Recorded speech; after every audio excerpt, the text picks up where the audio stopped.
জানেন কি এই সময়টা হাঁস পালনের সবচেয়ে উপযুক্ত সময়? চলুন জেনে নিই 5টি কারণ। 1 নম্বরে যে বিষয়টা আছে, খাবারের খরচ কমে যায়। বর্ষায় ধানের জমি, খাল, বিল, পুকুর হাঁস নিজে খাবার খুঁজে নেয়, শামুক, কেঁচো, জলহস্ত পোকা খেয়ে থাকে। আর 2 নম্বর কারণ হইল গিয়া, যাদের হাঁস আগে ডিম কম দিত বা এখন ডিম দেওয়ার সময় হয়ে গেছে, এই সময় কিন্তু হাঁস বেশি ডিম দেয়, কারণ ঠান্ডা আর্দ্রতা আবহাওয়া হাঁসের জন্য আরামদায়ক। এই সময় ডিম দেওয়ার হার বেড়ে যায়।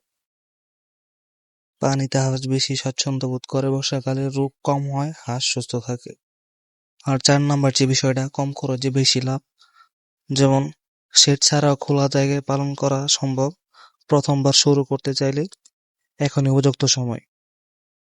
5 নাম্বার আছে বাজারে চাহিদা বেশি। বর্ষা শেষে ঈদ, উৎসবের সময় হাঁসের ডিম ও মাংসের দাম এবং চাহিদা বেড়ে যায়। তো এখন যে বিষয়টা নিয়ে আলোচনা করবো সেটা হলো হাঁস পালন কেন লাভজনক। কম খরচে বেশি ডিম ও মাংস পাওয়া যায়। জলভূমি ও ধান খেতে পালন করা যায়। কম জায়গায় অনেক হাঁস পালন সম্ভব। রোগ প্রতিরোধ ক্ষমতা তুলনামূলক কম। হাঁসের অনেক প্রজাতি আছে, চলুন কয়েকটি প্রজাতির নাম জেনে নেওয়া যাক। দেশি হাঁস, সেটা তো সবাই জানেন বা অনেকের বাড়িতে আছে। খাকি ক্যাম্বেল, ইন্ডিয়ান রানার, চীনা হাঁস। খাকি ক্যাম্বেল ডিমের জন্য ভালো, ইন্ডিয়ান রানারও ডিমের জন্য ভালো।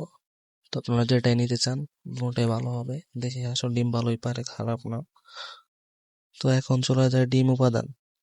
একটি খাকি ক্যাম্বেল হাঁস বছরে গড়ে প্রায় 250 থেকে 300টি ডিম দিতে পারে। তারপর আছে দেশি হাঁস, কিছু কিছু কম দেয়, তারপর 100 থেকে 150 পিস বছরে ডিম দেয়।